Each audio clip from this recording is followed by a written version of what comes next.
நிறைய பேர் நம்மளோட கேட்டியோட சைஸ் என்ன அப்படின்னு கமெண்ட் செக்ஷன்ல கேட்டிருக்காங்க. நம்ம வந்து இந்த கூண்டுல வந்து 5 கேட்ஸ் வளர்க்கறதுக்காக இதை நம்ம வந்து பிளான் பண்ணது. இது வந்து பாத்தீங்கன்னா லென்த் பாத்தீங்கன்னா 12 ஃபீட், வித்து பாத்தீங்க அப்படின்னீங்கன்னா உங்களுக்கு 6 ஃபீட்டுங்க. இது ஃபுல்லாவே வந்து பாத்தீங்க அப்படின்னீங்கன்னா எஸ்எஸ் ஸ்டீல் போட்ட மிஷின். இதை வந்து நம்ம போட்டு இங்க எல்லாமே எல்லாங்கிள் வச்சு நம்ம நீட்டா பெயிண்ட் பண்ணி வச்சிருக்கோம். இந்த அவனுக்கு ஏறி உட்காரு விளையாடுறதுக்காக நம்ம வந்து ஏற்கனவே முயல் பண்ண இருக்கனால அவங்களுக்காக வாட்டருக்காக இந்த ஸ்டாண்ட் வச்சிருந்தோம். நம்ம வேற பக்கம் முயல் பண்ண மாத்தினால இந்த செட்டப் அப்படியே எடுத்து இதுல டேங்க் வச்சிருந்த வாட்டர் டேங்க் ஒவ்வொரு கூண்டுக்கும் இந்த செட்டப் அப்படியே எடுத்து நம்ம வந்து வெல்ட் பண்ணிக்கிட்டோம்.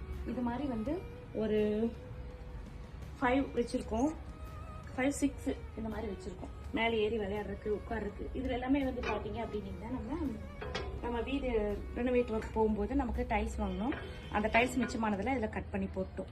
ஃப்ளோருக்கு பார்த்தீங்க அப்படின்னீங்கன்னா நம்ம வந்து கிரிப் டைல்ஸ் போட்டிருக்கோம். இது ஒரு 50 ஸ்கொயர் ஃபீட் பிடிச்சது. இந்த அளவுக்கு தான் நம்மளோட கேட்டியோ இருக்குங்க. இதுக்கான செலவு என்ன அப்படிங்கிறத நெக்ஸ்ட் வீடியோ நான் சொல்கிறேங்க.